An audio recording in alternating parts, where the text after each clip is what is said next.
नमस्कार विद्यार्थियों। पिछली क्लास में हमने कबीर के साखियों के बारे में पढ़ा। आज हम फिर से इनकी साखियों के बारे में पढ़ेंगे। 5 साखियाँ हम पढ़ चुके हैं, 5 दोहे पढ़ चुके हैं। उसके बाद में हम 2 साखियाँ पढ़ेंगे और एक जो पद है वो यहाँ आज हम डिस्कस करेंगे। ठीक है, तो आइए शुरू करते हैं। पहली साखी, तो इसके लिए हमको भाव समझना है, भाव सौंदर्य को समझना है। लिखा है कि काबा फिरी काशी भया। ठीक है, तो ये जो काबा है, काबा का मतलब है मुस्लिमों का पवित्र तीर्थ स्थल।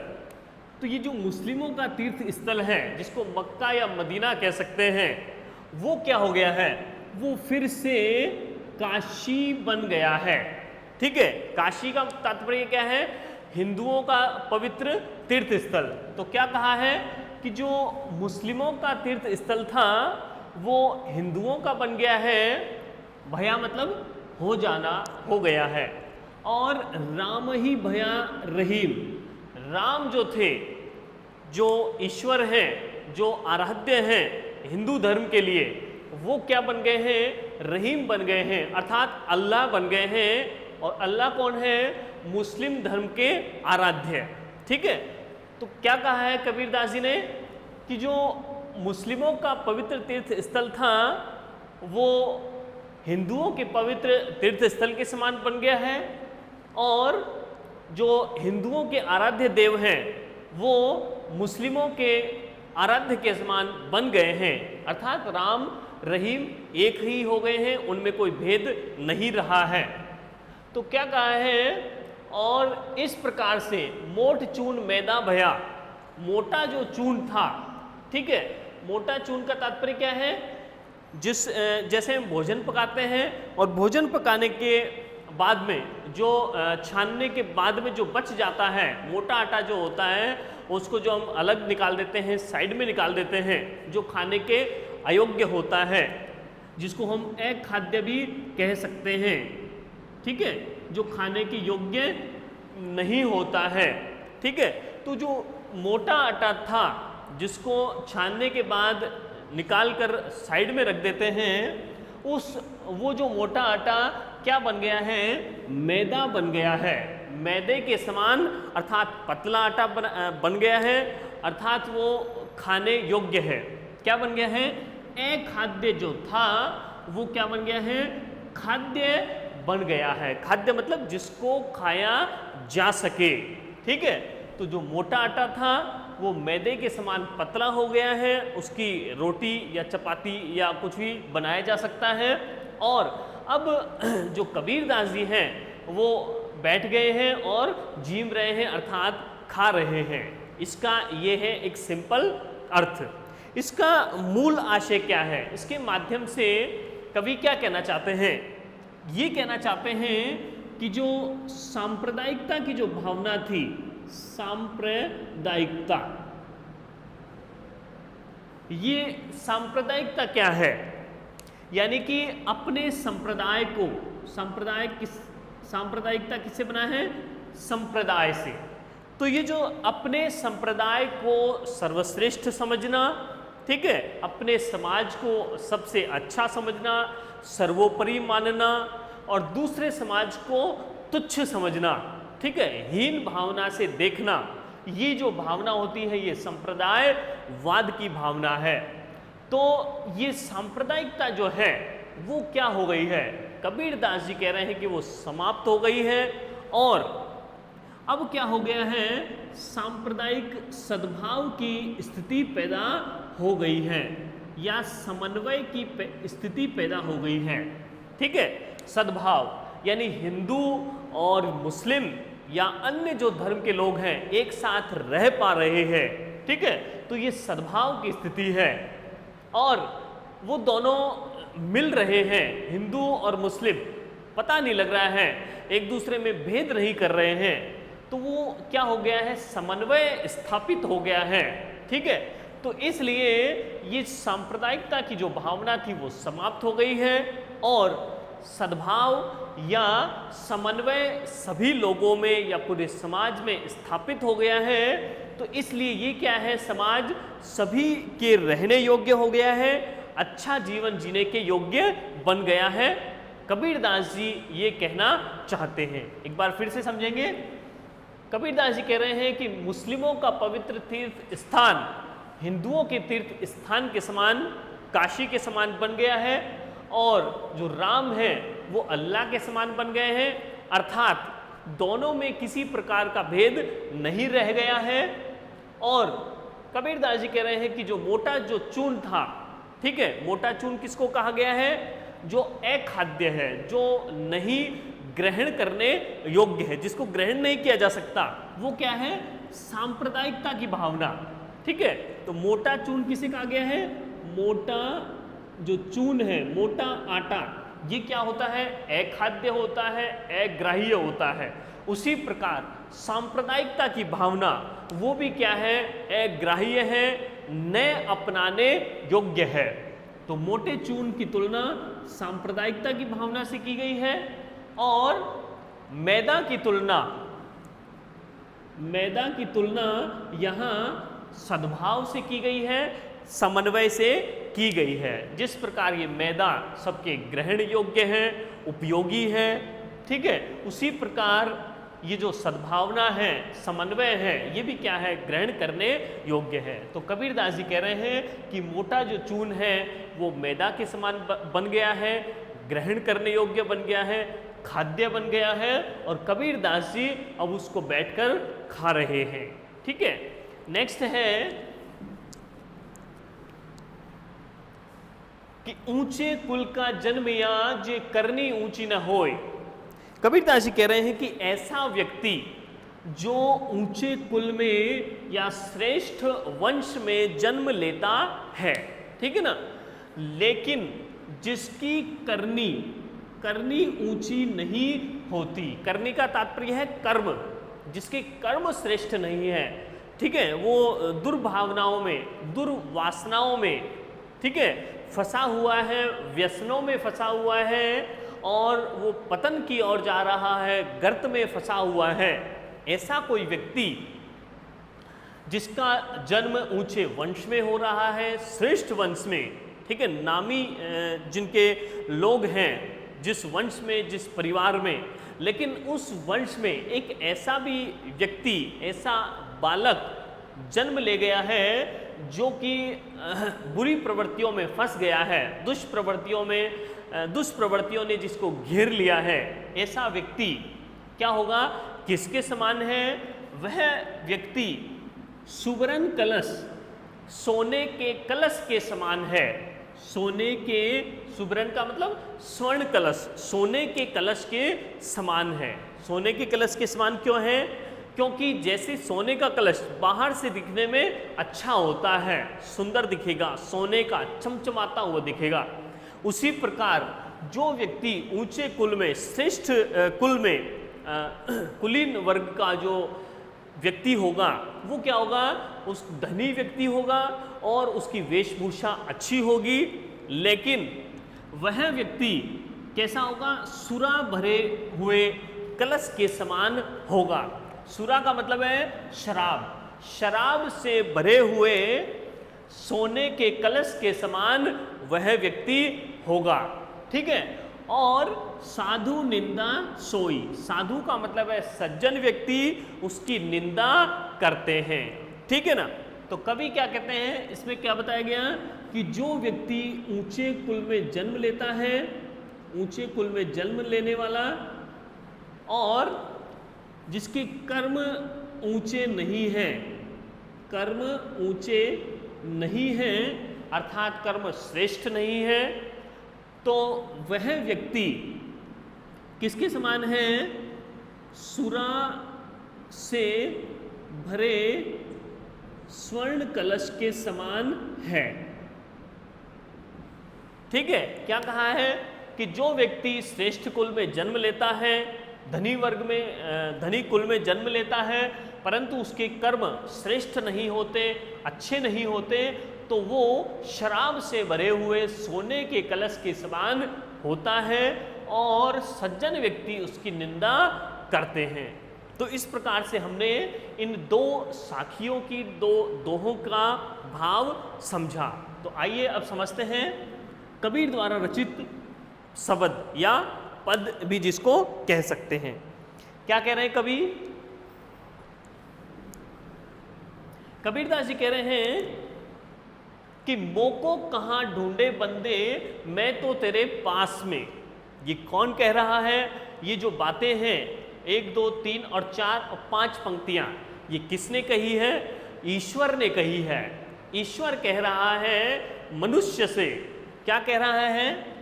कि हे बंदे, हे मनुष्य। मनुष्य को संबोधित करते हुए ईश्वर कहना चाह रहे हैं। क्या कहना चाह रहे हैं? कि हे मनुष्य, बंदे का तात्पर्य है मनुष्य। हे मनुष्य, मोको यानी मुझे कहाँ ढूंढ रहे हो तुम?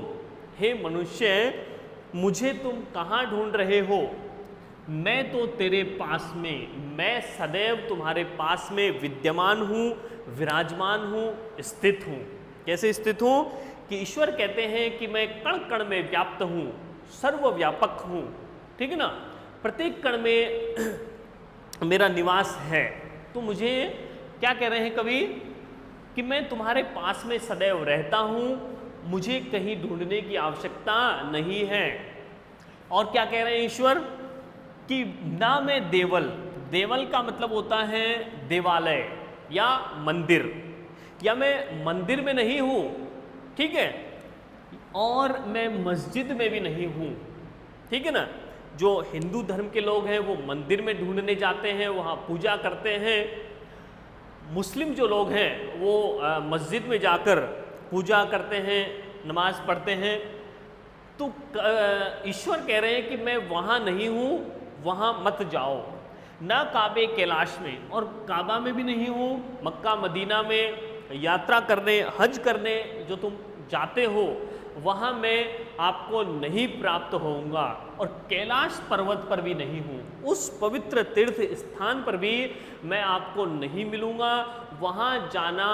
वहाँ जाने का कोई अभिप्राय नहीं है, कोई आवश्यकता नहीं है।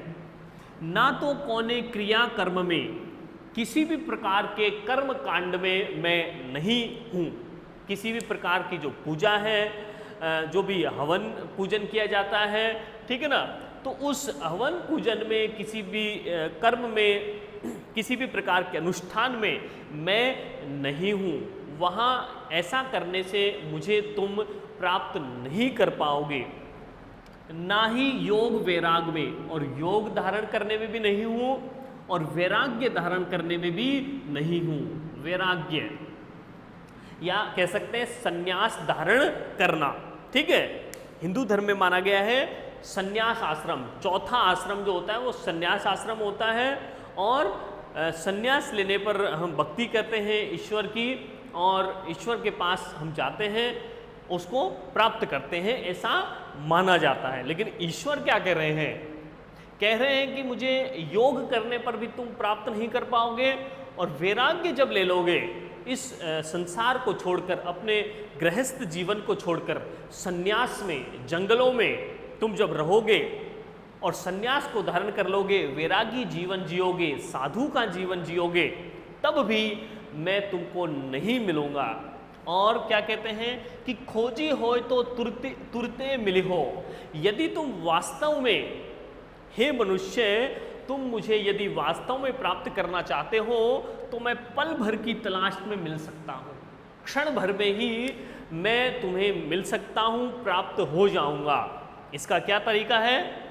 इसका ये तरीका है कि कहे कबीर, कबीरदास जी कह रहे हैं, सुनो भाई साधो, साधु का मतलब सज्जन व्यक्तियों, आप सुनिए। कबीरदास जी कह रहे हैं, क्या कह रहे हैं? कि ईश्वर जो है सब सांसों की सांस में है। जितने भी सांस लेने वाले यहाँ प्राणी हैं, ठीक है ना, जितने भी लोग यहाँ हैं पृथ्वी पर, इस ब्रह्मांड में दृष्टिगोचर हो रहे हैं, चाहे वो मनुष्य के रूप में हैं, चाहे वो जानवर हैं, पक्षी हैं, या जितने भी प्रकार के प्राणी हैं जिनमें प्राण है, जो सांस ले पा रहे हैं, तो तो उन सब सांसों की सांस में मैं बसा हुआ हूं, ऐसा कहना चाहते हैं ईश्वर। तो किसी प्रकार का दिखावा करने की आवश्यकता नहीं है, सहज रूप में मैं प्राप्त कर सकता हूं। अपने अंदर झांक कर तुम्हें देखना होगा, हे मनुष्य। तुम अब थोड़े से साधना से, थोड़ी सी तपस्या करने पर खुद में झांक कर भी तुम मुझे पा सकते हो, मुझे देख सकते हो, ऐसा कहना चाहते हैं कबीरदास जी। ठीक है, एक बार फिर से समझेंगे। तो इस शब्द के माध्यम से ईश्वर मनुष्य को संबोधित करते हुए कह रहे हैं कि हे मनुष्य, बंदे का तात्पर्य है मनुष्य, हे मनुष्य, मुझे तुम कहाँ ढूंढ रहे हो? मैं तो तुम्हारे सदैव पास में रहता हूँ, हमेशा तुम्हारे पास में विद्यमान हूँ, संसार के प्रत्येक कण में विद्यमान हूँ। और क्या कहते हैं कि मैं किसी मंदिर में नहीं हूँ, मंदिर में पूजा करने पर मैं तुम्हें नहीं मिलूँगा, मस्जिद में जाने पर भी नहीं मिलूँगा, काबा और कैलाश पर्वत पर भी मैं नहीं रहता हूँ, वहाँ जाने की कोई आवश्यकता नहीं है। किसी भी कर्म कांड में, किसी पूजा में, अनुष्ठान में, हवन में मैं नहीं हूँ, और ना ही योग धारण करने पर और ना ही वैराग्य या संन्यास धारण करने पर तुम मुझे प्राप्त कर सकते हो। तो कैसे मिल सकते हैं ईश्वर? कह रहे हैं कि खोजी हो तो तुरते मिले हो। अगर तुम मुझे वास्तव में पाना चाहते हो, ईश्वर के दर्शन करना चाहते हो, अनुभूति करना चाहते हो ईश्वर की, तो क्या कह रहे हैं कि क्षण भर की तलाश में ही मैं तुम्हें मिल सकता हूं। किस प्रकार? कबीरदास जी कह रहे हैं कि हे सज्जनों सुनिए, साधु का तात्पर्य है सज्जनों, हे सज्जनों सुनिए कि ईश्वर जो है वो सब श्वासों की श्वास में बसा हुआ है, या ऐसा कह सकते हैं प्रत्येक प्राणियों के प्राण में है। जितने भी प्राणी ब्रह्मांड में हैं उन सब में, या ऐसा भी कह सकते हैं सजीव के अलावा निर्जीव वस्तु में भी, जड़ पदार्थों में भी ईश्वर विद्यमान है। ठीक है ना? तो हमें कहीं जाने की आवश्यकता नहीं है। हमें क्या करना होगा? हमें अपने अंदर झांक कर देखना होगा। कुछ समय, हमारा जो कीमती समय है वो हमारे साथ बिताना होगा। ठीक है ना? शांति में बैठकर ध्यान करना होगा, चिंतन या मनन करना होगा, तब हम साक्षात ईश्वर की अनुभूति कर पाएंगे, जिस प्रकार कबीरदास ने की। ठीक है? और तो इस प्रकार से ये शब्द का अभिप्राय हम समझ सकते हैं। और इस अध्याय में से कबीर की जो रचनाएं हैं, एक तो साखी दी गई है और एक शब्द दिया गया है। और इस अध्याय में से कबीर के संदेश को हम समझेंगे।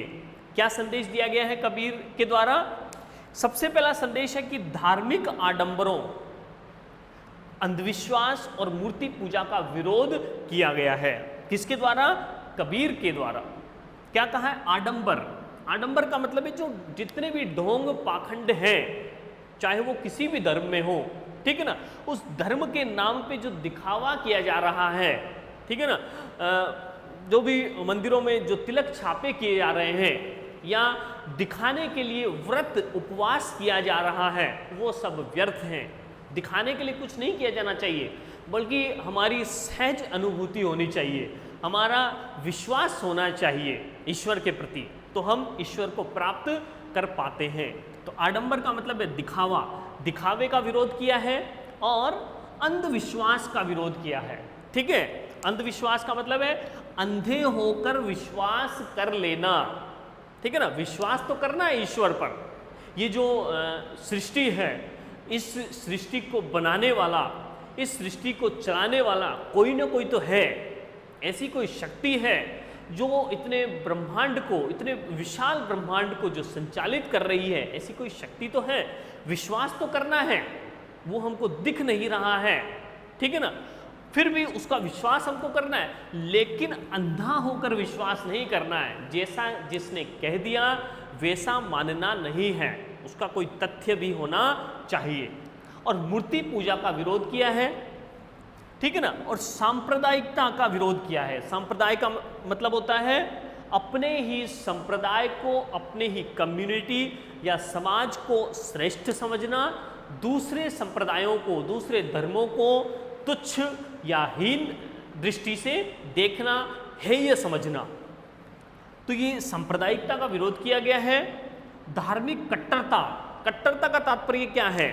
अपने ही धर्म में विश्वास करना और दूसरे धर्म को बेकार समझना, व्यर्थ का समझना, ये धार्मिक कट्टरता है। कट्टर हो जाना अपने धर्म के प्रति। और वैमनस्य की भावना, वैमनस्य का मतलब क्या हो गया? ये जो भी हम दूसरे धर्म के प्रति से लड़ाई झगड़ा कर रहे हैं, तो इस भावना का पर प्रहार किया गया है। और रूढ़िवादिता पर, रूढ़िवादी का मतलब है जो प्राचीन काल से जो धारणाएं चली आ रही है उसको हम ज्यों के त्यों मान रहे हैं, जो कि क्या है? सर्वथा अनुचित है। ठीक है। तो इस प्रकार से इन्होंने क्या किया है? धार्मिक आडंबर, अंधविश्वास, मूर्ति पूजा का विरोध किया है। सांप्रदायिकता, धार्मिक कट्टरता, वैमनस्य, रूढ़िवादिता पर प्रहार किया है। और धार्मिक समन्वय, धार्मिक समन्वय, समन्वय का मतलब है मेल होना, सारे जो धर्म हैं उनको समान समझना। ठीक है। जिस प्रकार हमारे हाथ में 5 अंगुलियां हैं, कोई छोटी है कोई बड़ी है, ठीक है, वो क्या है? मिलजुल कर रहती है और मिलजुल कर कोई कार्य को संपादित करती है, पूरा हाथ बन जाता है, कार्य संपादित हो जाता है। ठीक है। जिस प्रकार हमारे मुंह में बहुत सारे दांत हैं, कोई छोटा है कोई बड़ा है, कोई नुकीला है, कोई अलग अलग प्रकार के हैं, तो इस प्रकार वो सारे दांत क्या करते हैं? वो साथ में रहते हैं और क्या करते हैं? कोई ना कोई कार्य वो संपादित करते हैं। तो इसी प्रकार समाज के जितने भी धर्म हैं उनमें क्या होना चाहिए? समन्वय की भावना होनी चाहिए। और निर्गुण भक्ति पर बल दिया है। निर्गुण का मतलब निराकार भक्ति। ठीक है ना। हमें किसी आकार वाले भक्ति की आवश्यकता नहीं होनी चाहिए, निर्गुण भक्ति पर बल दिया है। ठीक है। तो ये कुछ इनके संदेश हैं। एक प्रमुख जो बात है वो हम समझेंगे,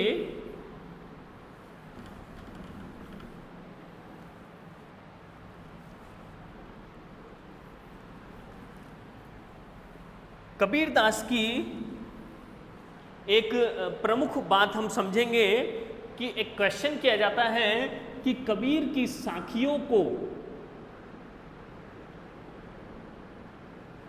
कबीर के दोहों को, कबीर के दोहों को साखी क्यों कहा जाता है? ठीक है। इस प्रकार का एक प्रश्न हमारे सामने आ सकता है। ठीक है ना। तो इन्होंने क्या लिखे हैं? दोहे लिखे हैं। और इस कबीरदास जी ने एक रचना लिखी है जिसका नाम है बीजक। ठीक है। सारी जितने भी इनकी प्रमुख रचनाएं हैं वो क्या है? उन रचनाओं का संकलन किया गया है और उस संकलन का, संग्रह का नाम क्या है? बीजक। इसके 3 पार्ट हमने समझे हैं, साखी, दूसरा है सबद और थर्ड है रमेनी। इस प्रकार से ये एक जो किताब है, पुस्तक है, ठीक है, जो कि किसके द्वारा लिखी गई है? कबीर की शिक्षाएं हैं उसके अंदर। ठीक है ना। और कबीर के शिष्यों के द्वारा लिखी गई है ये। ठीक है। कबीर के शिष्यों के द्वारा इनका संकलन किया गया है। इसमें ज्ञान किसका है? कहा किसने है? ये संदेश किसने दिए हैं? कबीरदास ने। लिखा किसने है? संपादन किसने किया? कबीर के शिष्यों ने। क्योंकि ऐसा भी माना जाता है कि कबीर जो है वो अनपढ़ थे और ऐसा भी कहा जाता है कि कबीरदास जी जो थे वो अंधे थे। इस प्रकार की भी धारणाएं प्रचलित हैं।